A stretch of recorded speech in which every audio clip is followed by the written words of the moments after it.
Welcome back, brothers and sisters. I am Braden. This is Langley Outdoors Academy, the place where we not only talk about what's going on in the gun world, but also how we're going to fix it together. And the content that I've got for you right now is something you have got to send out, because the Moms Demand Action supported senator from Minnesota who got caught and arrested for burglarizing a family member's home. Yeah, in her ethics hearing, she just claimed the Fifth Amendment protections. Now, it's a little ironic when we talk about the things that she just passed for gun control over the past few months. We're going to break everything down right now. Everything is linked into the description box below, and I cannot wait to hear what you guys think about this one. And please, send this one out far and wide, because it is damaging to Moms Demand Action. It is damaging to the Democrats. It is damaging across the board, because the hypocrisy is staggering. And of course, make sure you hit that like button, subscribe to the channel, and turn the notification bell on. All right, beautiful people, let's get into this, because you cannot make this stuff up. Just for the baseline, this is the person that got arrested for burglarizing as a sitting senator, by the way, in the state legislature of Minnesota, fully endorsed by Moms Demand Action. Here's some information on their Twitter feed about Moms Demand Action having conversations around gun control in Minnesota. Here's another one. I'm so proud to have worked alongside Moms Demand Action, and it's all about a response to red flag laws. Let's do another one here, a picture from the floor. The desire for basic gun legislation is something I heard as a nonpartisan issue at the doors of my district, and something I believe strongly in as a mother. I'm glad Minnesota is taking gun sense steps by enacting universal background checks and extreme risk protection orders. Okay, so we've established pretty thoroughly the Moms Demand Action tie-in here. Let me show you what her lawyer just said today in her Senate Ethics Committee hearing against her. Yeah, this is what the lawyer said, and then I'm going to show you a few of the things from this pesky old thing called the Constitution, of which the irony is never ending for what she's claiming here. Oh, listen to this. Oh, goodness gracious, you can't make this up. If the Fourth, Fifth, and Sixth Amendments to the Constitution mean anything, then the senator's interests in the criminal case are more important at this particular time than any political inquiry or palace intrigue. Even asking the question, why would you now invoke the Fifth Amendment, invites an answer that may require her to waive the Fifth Amendment. We acknowledge that the criminal charge Senator Mitchell is facing is serious. That's why we represent her. For us, prioritizing her interests in that case is an easy decision. Now, of course, for an elected public figure, there are competing interests.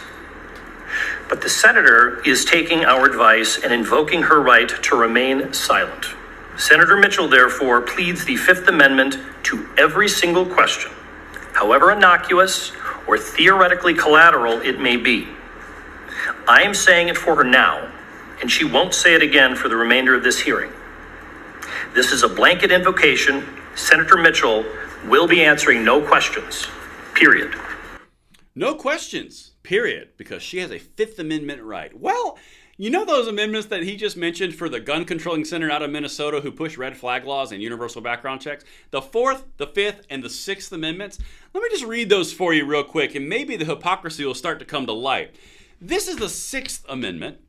In all criminal prosecutions, the accused shall enjoy the right to a speedy and public trial by an impartial jury of the state and district wherein the crime shall have been committed, which district shall have been previously ascertained by law and been informed of the nature and cause of the accusation.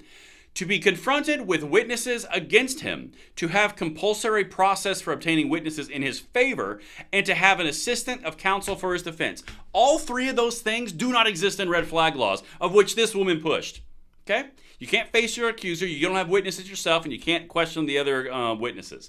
Okay, well, that's the Sixth. We're just going to consider that one blown out of the water. Let's go backwards to the Fifth, shall we?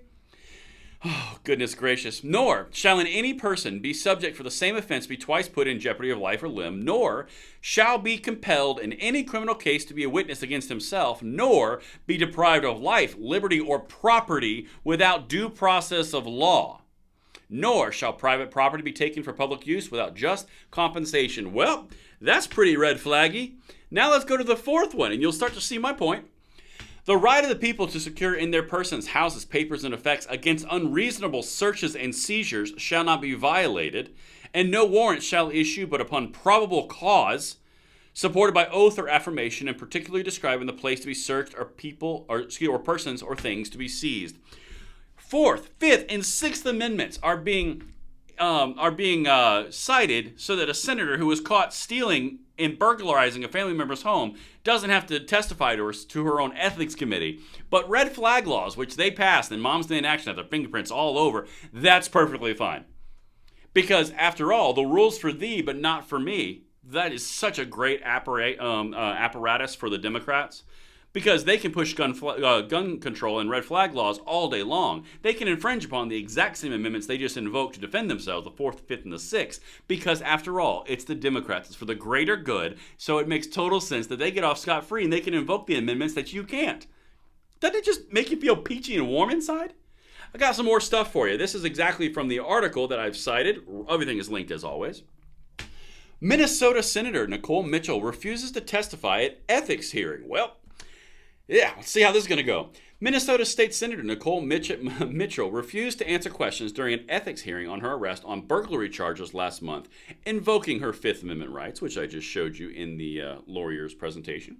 State Senator Mitchell, Democrat, Woodbury, was the center of the Senate's Ethic Conduct Subcommittee on Tuesday as members considered whether the lawmaker adhered to the highest standards of ethical conduct required of a state senator. It's kind of obvious. She got arrested for burglarizing a family member's home, then arrested. What's hard about this? Anyway, one last thing here. Mitchell has already been relieved of her committee assignments and removed from caucus meetings. Now keep in mind, Minnesota has full control. So for the Democrats to do this, that says something. And the coup de grace, the final cherry on top, the delicious little scrumptious morsel. Democrats have previously argued to allow for due process before taking action. At Tuesday's hearing, Republicans argued lawmakers had know enough about the alleged crimes, including Mitchell's own admissions, to act now. So the Democrats, in order to cover for their colleague, who has Moms Day in Action all over her, they say we've got to get some due process in there. They sure as heck didn't say that when red flag laws and universal background checks were being pushed through this year in Minnesota, did they? The way you defeat these people, the way you defeat Moms Day in Action, you highlight the hypocrisy of which is so glaring through what I just showed you. Share this video out. Make sure everyone you know sees it, because the more things like this occur on a political broad spectrum, it is damaging to Moms Day in Action, to Democrats in general, and to gun control overall, because it puts a highlight and a spotlight on exactly what they're doing. And that's what I've got for you guys. Let me know what you think in the comments below, and I'll see you on the next one. I'm Braden. See you later.